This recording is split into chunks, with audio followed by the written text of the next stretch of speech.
Dans le cinquième et dernier chapitre de ce cours, nous allons traiter la deuxième partie du second principe de la thermodynamique, ou ce qu'on appelle également principe de Carnot. Et nous verrons en fin de ce cours une application des deux principes de la thermodynamique aux machines thermiques. Alors, en guise d'introduction, je vais rappeler le contenu du premier principe. Alors, nous savons que le premier principe permet d'établir une relation mathématique entre deux états d'équilibre initial et final A et B, mais il ne permet pas de prévoir le sens de l'évolution du système. Le deuxième principe va nous renseigner sur le sens de cette évolution. Nous savons que d'après le premier principe, pour une transformation quelconque, la variation de l'énergie interne est égale à la somme du travail et de la quantité de chaleur échangée entre le système et son environnement. Dans le cas où cette transformation forme un cycle, alors W plus Q est égal à 0, puisque delta est égal à 0, car U est une fonction d'état. Alors, analysons cette relation W plus Q égale à 0. Cette égalité nous permet de distinguer deux possibilités. Première possibilité, soit W positif et Q négatif. Ce cas est toujours possible, c'est un cas spontané. Lorsqu'on fournit un travail à un système, le dégagement de chaleur est inévitable. Il est toujours présent, donc ce cas-là est spontané. Deuxième cas, le travail étant négatif et la quantité de chaleur positive. Qu'est-ce que ça veut dire? Ça veut dire qu'on fournit de la chaleur à un système pour qu'il puisse nous donner du travail. Ce dernier cas n'est pas toujours possible, il n'est pas spontané. Il ne suffit pas de chauffer un système pour avoir du travail. Et c'est évident que ce cas n'est pas possible de manière spontanée. Alors, comment obtenir du travail en général? Alors, prenons le cas de l'énergie mécanique. Nous avons vu au deuxième chapitre qu'on ne peut obtenir du travail que si on a différents niveaux d'énergie potentielle. C'est-à-dire on a une variation de niveau d'énergie potentielle. Et l'énergie hydraulique est un bon exemple. En effet, comme nous l'avons vu dans le deuxième chapitre, la chute de l'eau d'un barrage, par exemple, d'une hauteur bien élevée par rapport au niveau du sol, actionne des turbines qui produisent du courant électrique. Et nous pouvons voir l'animation, si vous voulez, au chapitre 2. On peut la revoir si on en a besoin. Alors je rappelle, voilà par exemple une coupe schématique, si vous voulez, d'un barrage.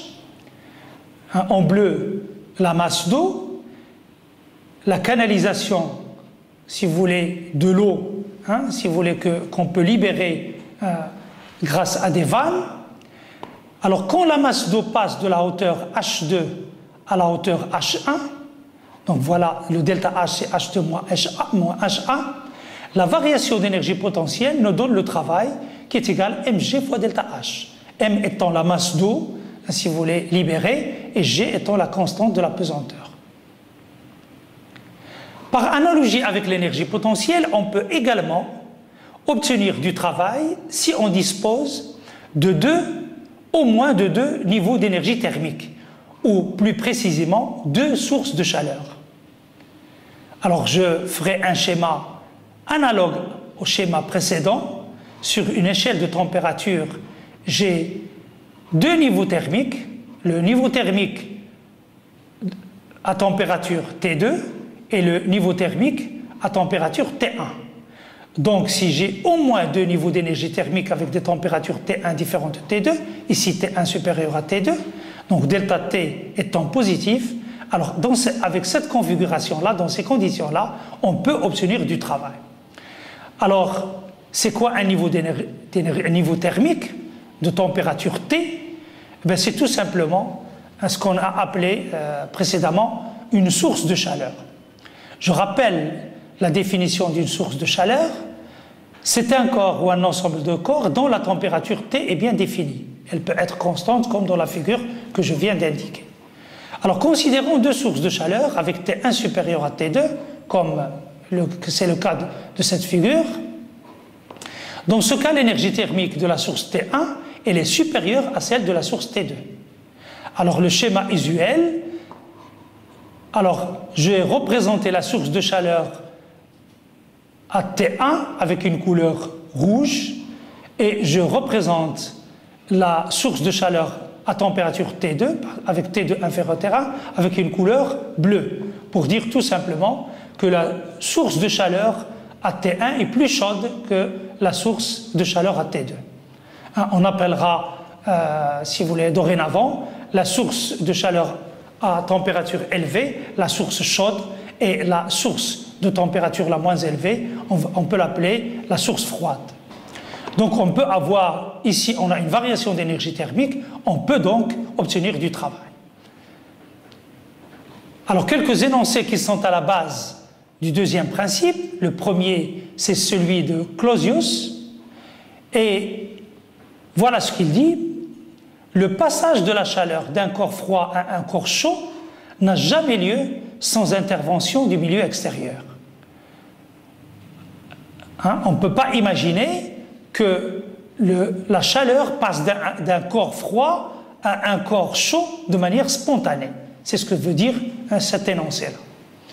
Deuxième énoncé, c'est celui de Kelvin. Alors, il dit la chose suivante. Un cycle monotherme ne peut pas fournir du travail. Qu'est-ce que ça veut dire monotherme? Un cycle, nous savons ce que c'est. C'est une transformation qui part d'un état initial et revient à cet état initial. Monotherme, ça veut dire qu'il échange de la chaleur avec une seule source de chaleur. Alors, une autre formulation de l'énoncé de Kelvin.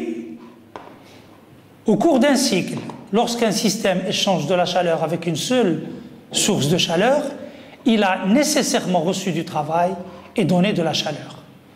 Donc il ne peut pas fournir du travail, donc il a nécessairement reçu du travail et donné de la chaleur. Donc le W est positif et la quantité de chaleur étant négative. Alors quelles sont les conséquences de l'énoncé de Kelvin? Nous savons que d'après le premier principe, la variation d'énergie interne est égale à W plus Q. Donc ça veut dire que W, pour un cycle bien sûr, donc ça veut dire que W est égal à moins Q.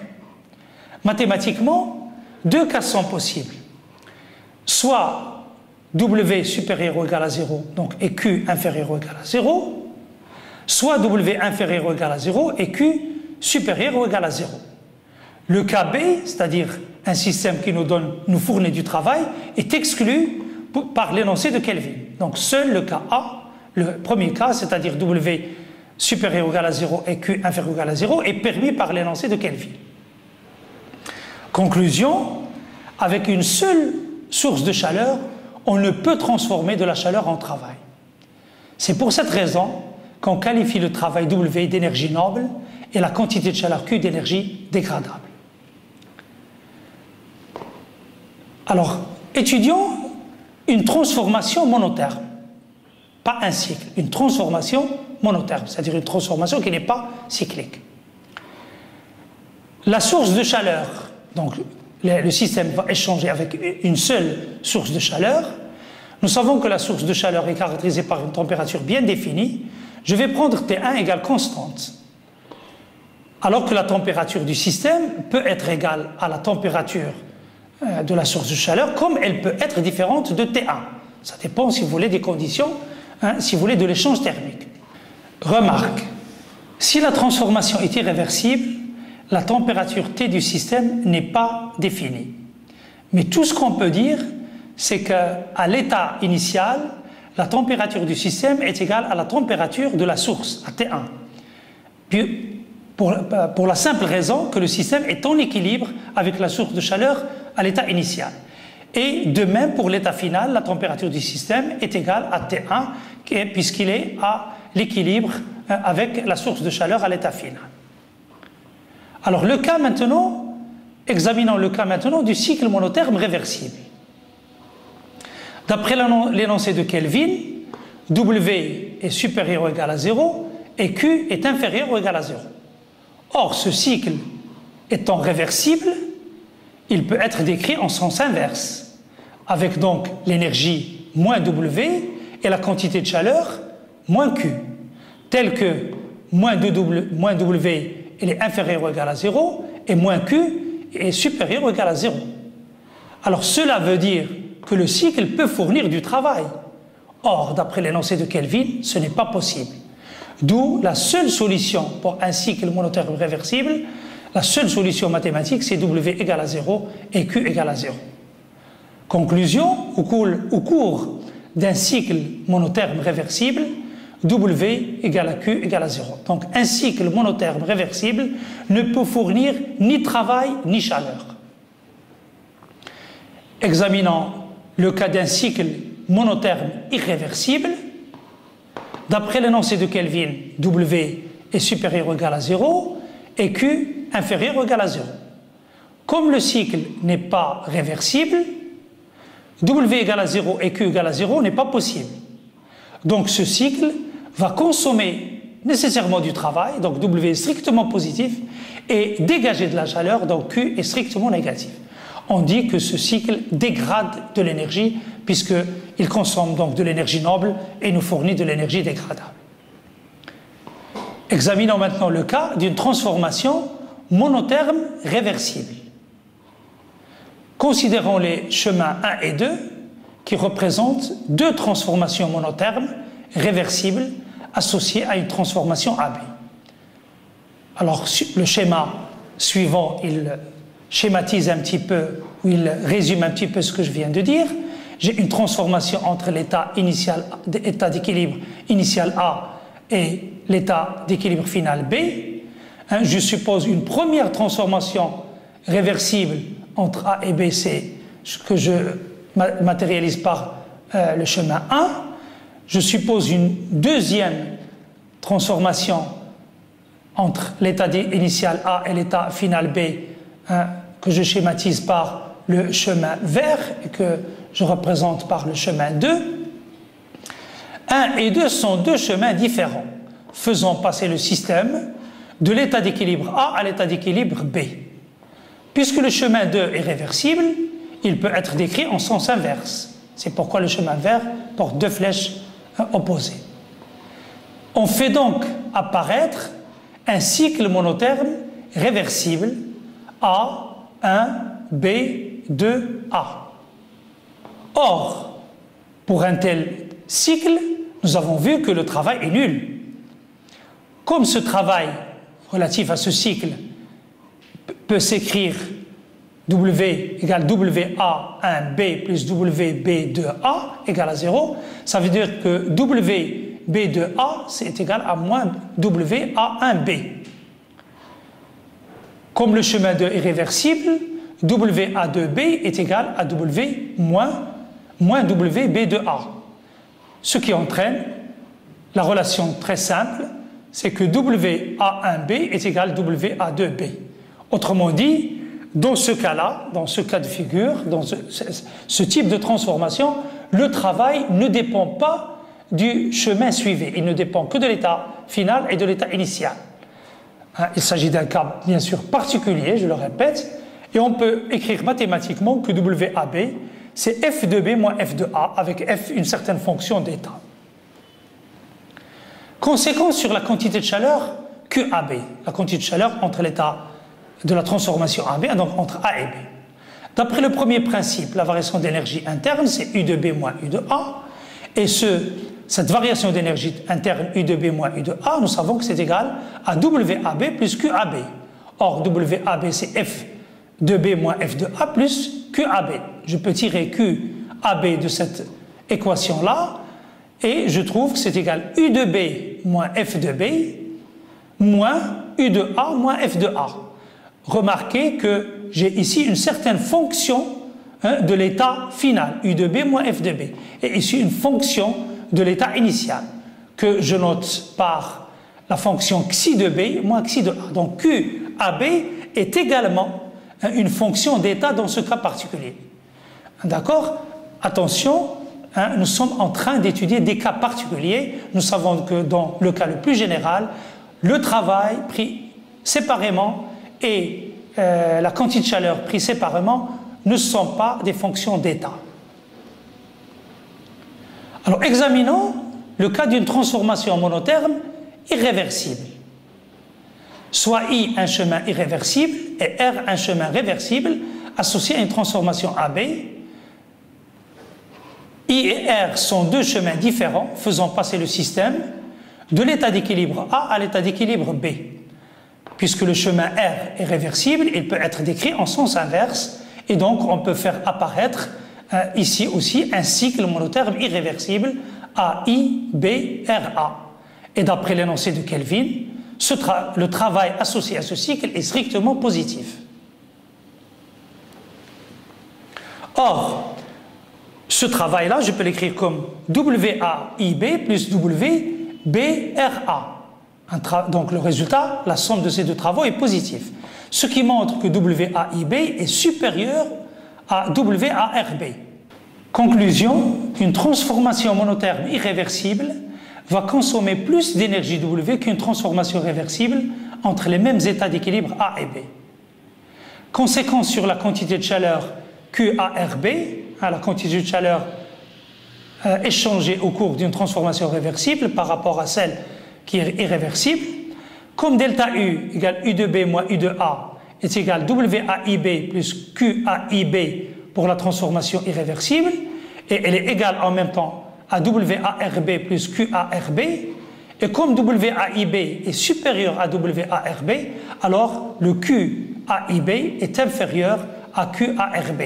Autrement dit, la quantité de chaleur échangée lors d'une transformation réversible, si vous voulez, dans ce type de transformation, elle est inférieure à la quantité de chaleur échangée, si vous voulez, sur un chemin, entre les mêmes états sur un chemin réversible. Jusqu'à présent, nous avons vu plusieurs types de transformations et de cycles, et maintenant nous allons voir ce que veut dire le cycle de Carnot. Le cycle de Carnot est un cycle très important en thermodynamique qui illustre le second principe de la thermodynamique, bien sûr, avec une transformation bien particulière, basée sur une transformation bien particulière. Alors, le cycle de Carnot utilise ce qu'on appelle une transformation diterme réversible. C'est quoi une transformation diterme? Une transformation est dite diterme si le système échange de la chaleur avec deux sources de chaleur uniquement. Une source de chaleur à la température T1 égale une constante et une source froide à la température T2 égale constante avec évidemment T1 est supérieur à T2. Le cycle diterme réversible de Carnot, le cycle diterme réversible, pardon, ou cycle de Carnot, quand on dit cycle de Carnot, on entend, si vous voulez, tout de suite cycle diterme réversible. Alors, définition de ce cycle. Pour que les échanges de chaleur avec chacune des sources de chaleur soient réversibles, le système doit être à la température de la source pendant toute la durée de l'échange. On doit donc avoir deux transformations isothermes, l'une à la température T1 et l'autre à la température T2. Lorsque le système passe d'une température à l'autre, il ne doit pas échanger de chaleur avec l'extérieur. On doit donc avoir deux transformations adiabatiques. Alors, essayons de représenter ce cycle dans le diagramme de Clapeyron, c'est-à-dire le diagramme PV. Soit QAB, la quantité de chaleur que je vais appeler Q1, c'est la quantité de chaleur échangée avec la source chaude. QCD, la quantité de chaleur échangée avec la source froide que j'appelle Q2. Et QBC et QDA, ce sont des quantités de chaleur identiquement nulles parce qu'ils correspondent aux deux transformations adiabatiques. Alors sur un diagramme de Clapeyron PV, je dois avoir deux isothermes. La première isotherme à la température T1, la deuxième isotherme à la température T2, et 2 adiabatiques. Hein? Alors, remarquez bien que les pentes des adiabatiques dans le diagramme PV sont plus fortes que les pentes des isothermes. Soit W, le travail total est changé au cours de ce cycle entre le système et le milieu extérieur. D'après le premier principe, delta U égale à 0 parce qu'il s'agit d'un cycle. D'après le premier principe, delta U doit être égal à W plus les quantités de chaleur échangées entre le système et le milieu extérieur. Donc, j'ai la relation W plus Q1 plus Q2 qui est égale à 0. Sachant que je n'ai que 2 quantités de chaleur échangées, ce sont les quantités de chaleur échangées au cours des transformations isothermes avec les sources de chaleur 1 et 2. D'après le résultat du paragraphe 4 du chapitre 3, la variation de la fonction entropie S est nulle. Pourquoi? Nous sommes en présence d'un cycle et S est une fonction d'état. Donc delta S, c'est S de l'état final moins S de l'état initial. Donc delta S est égal aussi à 0. Or, delta S, c'est l'intégrale sur le cycle de la différentielle de ds, de l'entropie. Donc c'est l'intégrale sur le cycle du rapport dq sur t. J'ai un cycle réversible, donc toutes les transformations sont réversibles, donc j'ai le droit d'écrire ds égale dq sur t pour chacune des transformations formant le cycle. Donc le delta S, je peux l'écrire somme sur AB dq sur t, plus somme sur CD dq sur t, plus somme sur BC dq sur t, plus somme sur dA dq sur t. Les 2 quantités de chaleur échangées lors des transformations adiabatiques AB, AD et BC sont nulles. Donc j'ai 2 termes qui sont nuls. Sur l'intégrale sur AD et l'intégrale sur BC sont nuls. Il reste tout simplement, si vous voulez, la relation dq sur t, l'intégrale de dq sur t sur AB, et l'échange ici se fait avec la température, avec la source à température T1 égale constante. Donc je peux faire sortir la température 1 sur T1, dq intégrale de dq sur AB, c'est la quantité Q1. Donc le premier terme c'est Q1 sur T1. Alors ce terme est nul. Le deuxième terme c'est tout simplement Q2 sur T2. La température T est constante, je peux la faire sortir, c'est 1 sur T2, et l'intégrale sur BC de dq, c'est tout simplement la quantité de chaleur Q2. Donc j'ai une deuxième relation, delta S égale Q1 sur T1 plus Q2 sur T2 égale à 0. Donc d'après le premier, je résume, d'après le premier principe, j'ai la relation 1 qui est Q1 plus Q2 plus W égale à 0 pour le cycle de Carnot. La deuxième relation, toujours pour le cycle de Carnot, c'est Q1 sur T1 plus Q2 sur T2 égale à 0. Donc la première relation est issue du premier principe, de l'application du premier principe de la thermodynamique au cycle. La deuxième relation est issue de l'application du second principe à partir de la fonction entropie donc au cycle, et j'obtiens donc cette deuxième relation. Avec ces 2 relations, je suis en mesure, si vous voulez, d'étudier ce qu'on appelle les machines thermiques, que je vais définir tout de suite. Les machines thermiques sont des systèmes fonctionnant selon un cycle de Carnot. Donc il y a 2 sources de chaleur, au moins 2 sources de chaleur. Parmi ces systèmes, on va distinguer 2 catégories. Les systèmes qui transforment la chaleur Q en travail W, c'est ce qu'on appelle le système moteur, donc la machine est dite moteur. Dans un moteur, donc dans un tel système, la chaleur résulte d'une réaction chimique qu'on appelle une combustion. Cette chaleur issue de la combustion est cédée à un fluide qui met en mouvement des pièces mécaniques. Donc, c'est grâce au mouvement d'un piston, par exemple, dans un cylindre, que j'aurai, si vous voulez, un mouvement mécanique, un travail. Autre exemple du moteur, du système moteur, de la machine dite moteur, c'est ce qu'on appelle la machine à vapeur. Et l'exemple historique est le train à vapeur. Pour ce système, c'est la chaudière qui constitue la source chaude. Et c'est le condenseur qui constitue la source froide. Le fluide utilisé ici, c'est l'eau.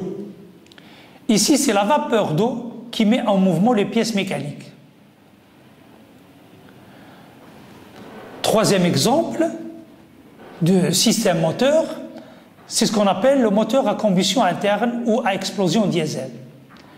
La combustion qui nous permet le dégagement de chaleur se fait à l'intérieur du cylindre et ici le fluide est constitué par les gaz dégagés lors de la combustion.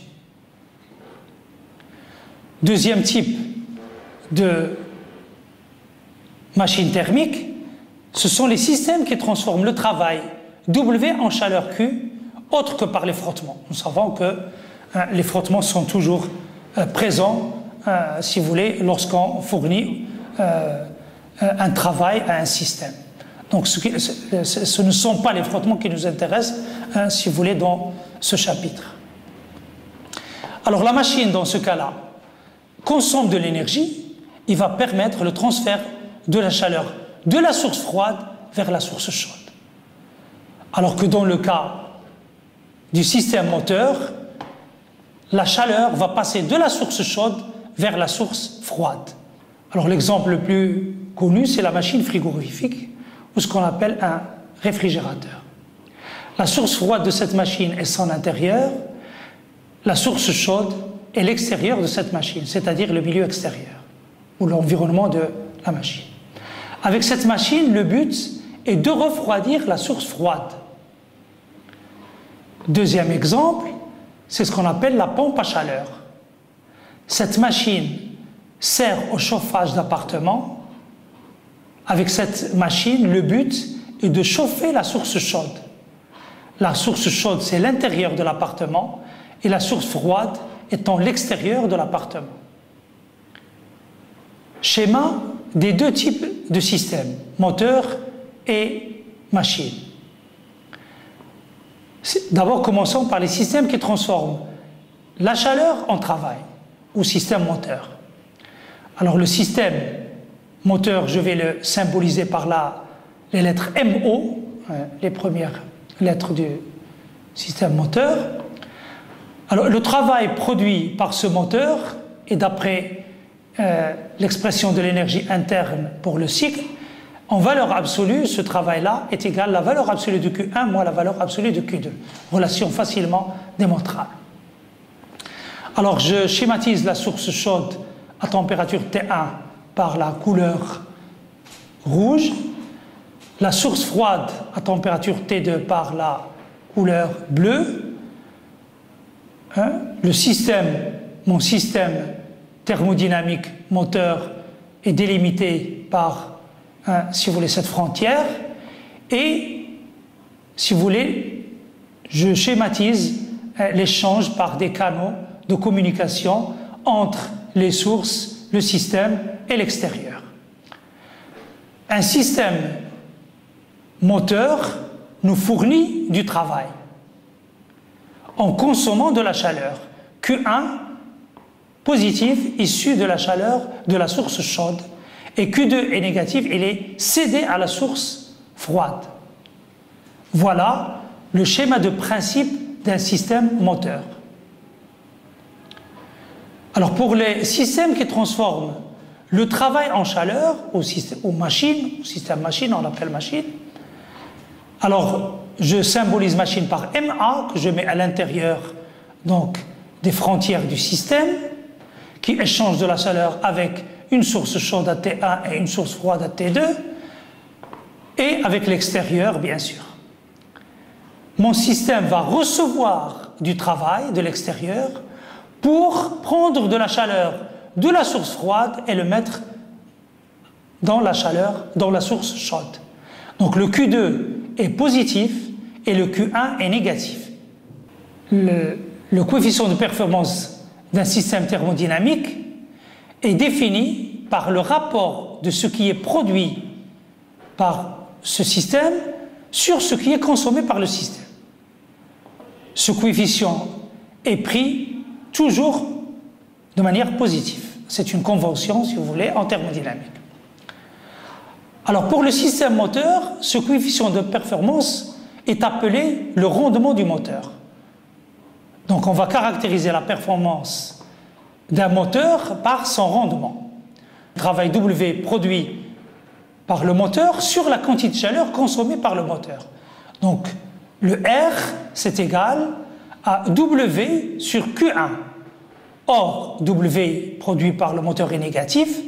Comme R doit être positif par convention, donc on ajoute un signe moins, et le rendement donc est égal à moins W sur Q1. Q1, nous savons que Q1, elle est positive. Ces systèmes fonctionnent selon un cycle de Carnot. Donc nous avons les relations suivantes entre les différentes grandeurs physiques. W plus Q1 plus Q2 égale à 0. Relation issue de l'application du premier principe de la thermodynamique, et Q1 sur T1 plus Q2 sur T2 égale à 0, c'est la relation issue de l'application du second principe de la thermodynamique, de delta S égale à 0. Alors, en combinant ces deux relations, le rendement R s'écrit R égale Q1 plus Q2 sur Q2 égale aussi à T1 moins T2 sur T1. Donc on remarque que le rendement dépend de la température, le rendement est toujours inférieur à 1 et que R, ce rendement, il est proportionnel à l'écart T1 moins T2. Donc ce R augmente si T1 moins T2 augmente également. Alors pour une machine, le coefficient de performance est appelé efficacité de la machine. Donc on va caractériser la performance des machines par leur efficacité E, qu'on va noter par la lettre E. Dans ce deuxième type de système, on va distinguer deux cas. La production du froid, c'est la réfrigération, et la production du chauffage, lorsqu'on veut chauffer. Pour la production du froid, c'est le cas d'un réfrigérateur ou d'un climatiseur. Dans ce cas, l'efficacité est définie par E égale Q2 sur W. La machine consomme du travail et ce qui nous intéresse, c'est la quantité de chaleur enlevée à la source froide. C'est la quantité de chaleur Q2. Donc par rapport au système, il est positif. Donc E égale Q2 sur W. En utilisant les relations delta E égale à 0 et delta S égale à 0 précédemment vues, ce coefficient E, cette efficacité E, elle est égale à T2 sur T1 moins T2. Ce coefficient dépend de la température, on peut le voir. Il est généralement supérieur à 1 et il est inversement proportionnel à T1 moins T2. Alors dans le cas de la production de la chaleur, l'efficacité est donnée par la relation moins Q1 sur W. La machine consomme toujours du travail W que je mets dans le dénominateur, mais ce qui nous intéresse, c'est la quantité Q1 reçue par la source chaude, donc négative par rapport au système, d'où la nécessité d'un signe moins pour que le coefficient de performance soit toujours positif. Alors, cette E de T, donc en utilisant les relations delta U égale à 0 et delta S égale à 0 pour un cycle d'itermes réversible, elle est égale à T1 sur T1 moins T2. Rappelons que la première relation, c'est T2 sur T1 moins T2. Ici aussi, E de T, le coefficient de performance dépend de T, et il est toujours supérieur à 1. Pourquoi? Tout simplement, W qui est égal à moins Q1 moins Q2 étant supérieur à 0, ça implique que moins Q1 est supérieur à Q2. Ça veut dire que la quantité de chaleur donnée à la source chaude est supérieure à celle prise à la source froide. R et E ne dépendent que de T1 et T2 dans un cycle d'itermes réversible. L'expression de R et de T ne dépendent que de T1 et de T2. Théorème de Carnot. Alors, que dit le théorème de Carnot? Alors, il dit la chose suivante: les rendements de deux moteurs réversibles fonctionnant entre les mêmes températures sont égaux, quelle que soit la nature des moteurs. Ils sont supérieurs au rendement de tout moteur irréversible fonctionnant entre les mêmes températures. Alors, la première partie du théorème, c'est évident, puisque le cycle d'iterme réversible ne dépend que de T1 et T2. Donc, si je mets deux moteurs réversibles entre les mêmes sources de chaleur, bien sûr, les coefficients de performance seront les mêmes. Alors, la deuxième partie est la plus importante. Les rendements de ces moteurs-là sont supérieurs au rendement de tout moteur irréversible fonctionnant entre les mêmes températures. Autrement dit, le fonctionnement réversible est un fonctionnement idéal, comme nous l'avons déjà vu.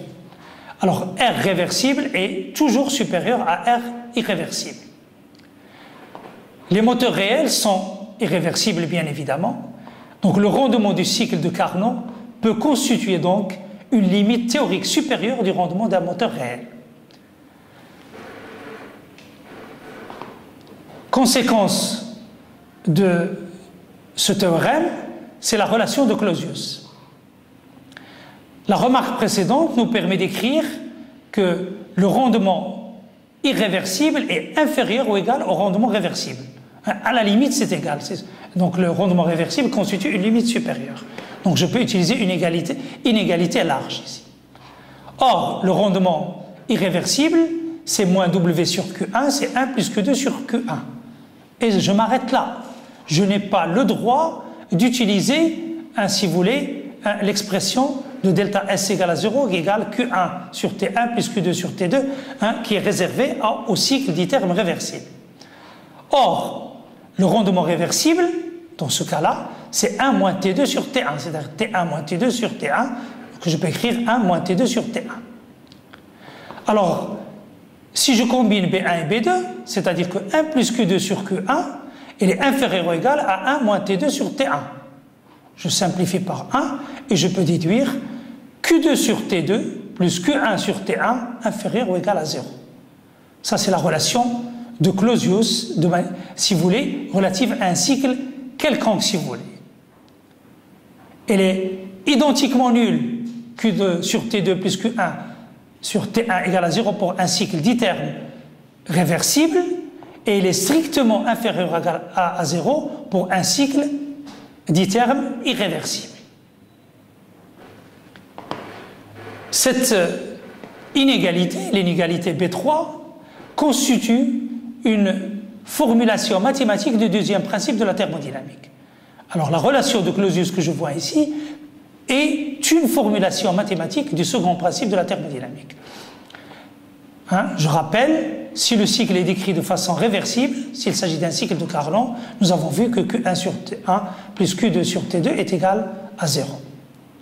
Pour avoir une idée plus concrète sur le fonctionnement du cycle de Carnot et comment s'effectuent les échanges de chaleur entre le système et son environnement, en particulier avec les deux sources de chaleur, la source chaude à la température T1 et la source froide à la température T2, nous allons présenter l'animation suivante. Je rappelle que le cycle de Carnot est un cycle d'iterme réversible. Pour que les échanges de chaleur avec chacune des sources soient réversibles, le système doit être à la température de la source pendant toute la durée de l'échange avec la source. On doit donc avoir deux transformations isothermes, l'une à la température T1 et l'autre à la température T2. Lorsque le système passe d'une température à l'autre, c'est-à-dire d'une source à l'autre, il ne doit pas échanger de chaleur avec l'extérieur. On doit donc avoir deux transformations adiabatiques. Le cycle de Carnot est un modèle important pour la compréhension des machines thermiques. Le système étudié est un gaz parfait qui est enfermé par un piston dans un cylindre de couleur noire sur la figure, à paroi adiabatique, c'est-à-dire qu'il n'y a pas d'échange de chaleur à travers cette paroi. Le système peut être mis en contact thermique, on dira il sera mis en couplage thermique, alternativement avec une source chaude, couleur rouge, et avec une source froide de couleur bleue. L'état d'équilibre initial du cycle est repéré sur un diagramme de Clapeyron, coordonnée PV, par le point A de coordonnées PA, VA, comme le montre la figure. Remarquons que le diagramme de Clapeyron est garni par un réseau d'isothermes et par un réseau d'adiabatiques réversibles du gaz étudié. À partir de l'état d'équilibre initial, le point A, le système est couplé avec la source chaude. Il subit une transformation isotherme à la température T1 et passe de l'état A à l'état B de coordonnées PB, VB. Au cours de cette transformation, il a reçu la quantité de chaleur QAB et a fourni du travail WAB. Donc WAB est considéré comme négatif parce que le système s'est détendu. Donc il a fourni du travail à l'extérieur. À l'état B, il y a découplage entre le système et la source chaude et mise en place d'une paroi adiabatique. Le système se détend de manière adiabatique, réversible et passe à l'état C de coordonnées PC-VC. Au cours de cette transformation, il a également fourni du travail.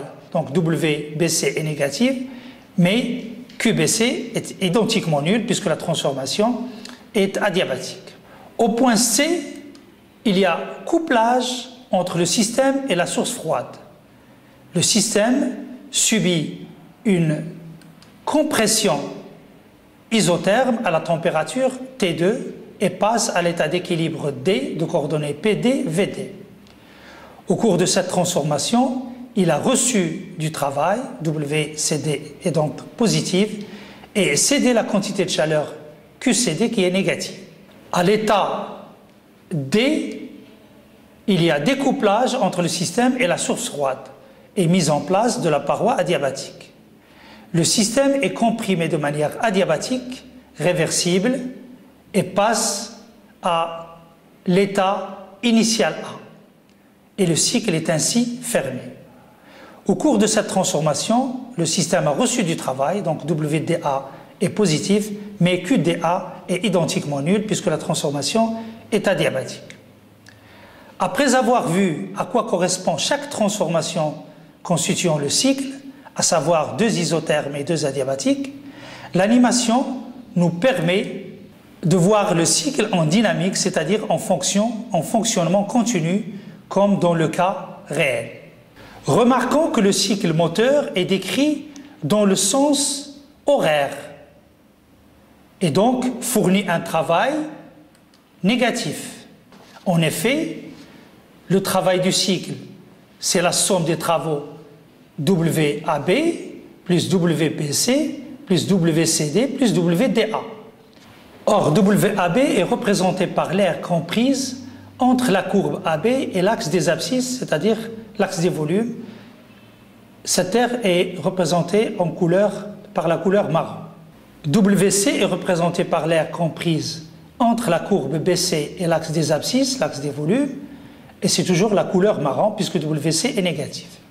WCD est représenté par l'aire comprise entre la courbe CD et l'axe des abscisses, couleur violette, WCD étant positif, car le sens de la transformation CD est opposé à celui de la transformation AB. Même raisonnement pour la transformation DA, donc ce qui implique que WDA est positif. Pour avoir une idée sur le travail du cycle, notez bien que l'aire violette, qui est considérée comme négative, correspond aux transformations CD et DA. Cette aire est superposée à une aire qui lui est identique, mais de couleur marron, donc positive, et ces deux aires se compensent et leur somme est donc nulle. Le travail total du cycle correspond donc à l'aire incluse à l'intérieur du cycle, c'est la couleur grise. Pour le fonctionnement en machine frigorifique, c'est-à-dire transformation du travail W en chaleur Q, le principe de fonctionnement est identique à celui qu'on vient de voir, mais le cycle est décrit en sens inverse.